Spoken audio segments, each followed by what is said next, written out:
Hi Jason, if you just begin please by introducing yourself and your business first. Sure, Jason Forbes, I'm Chief Executive of Beamly, the social and content network for TV.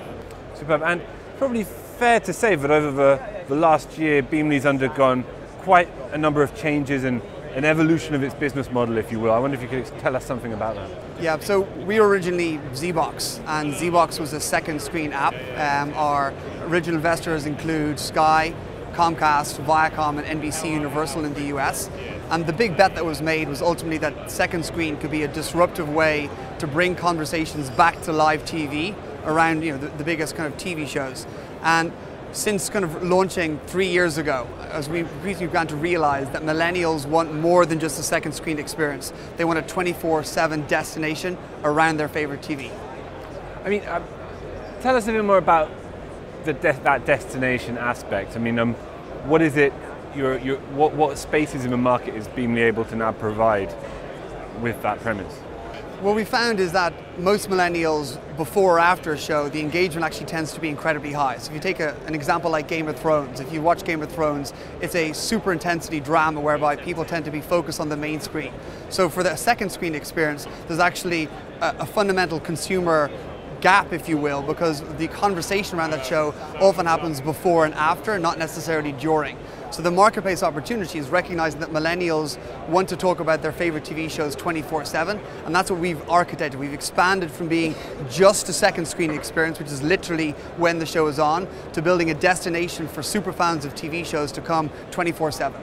And could I ask, I mean, where does that leave the simultaneous second screen experience? Is your view that this is just a very, very limited use case? Because for a number of years there's been almost a small obsession about it in the TV industry. Yeah, I think what we found over the last 3 years is it definitely works, right? But it's definitely show and genre specific. So competitive reality works exceptionally well with second screen. The ability to shape the outcome of a competition, weigh in with your vote, etc., works very well with second screen, these live participation events. And to be clear, Beamly's DNA still includes those elements like audience sentiment meters, shaping how the sentiment is, etc.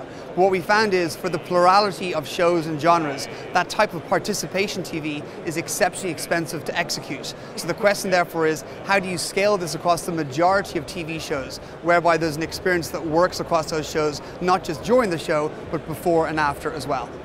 And what is the key to stimulating engagement then from your experience? Yeah, what we found is it starts with content and conversation, meaning if you can actually offer stimulating content, that could be editorial, it could be memes, videos, GIFs, it could be a prediction game, it could be quizzes around the show, it could be a gaming bracket, betting on what is the best moment from The Walking Dead. These types of elements drive incredible conversation, and we've actually found that by making those elements available across social media, Facebook, Twitter, Tumblr, we can actually expose audiences to these types of experiences, bringing them to Beamly so that when the TV show actually goes live, they're there for that conversation, they can actually watch along while their Beamly experience is beside them. Fantastic, and funny, we're here at TV Connect. What reputation has this event got in the industry? What's it all about to you? Well, I think it's filled with a lot of people who are hungry to understand how the sands are shifting, particularly from a consumer perspective. So interestingly, kind of one of the things we've begun to do is, I've described our business to consumer proposition. What we've begun to do is actually take advantage of the shifting sands, which again says that actually most social discovery happens across the dominant social media sites.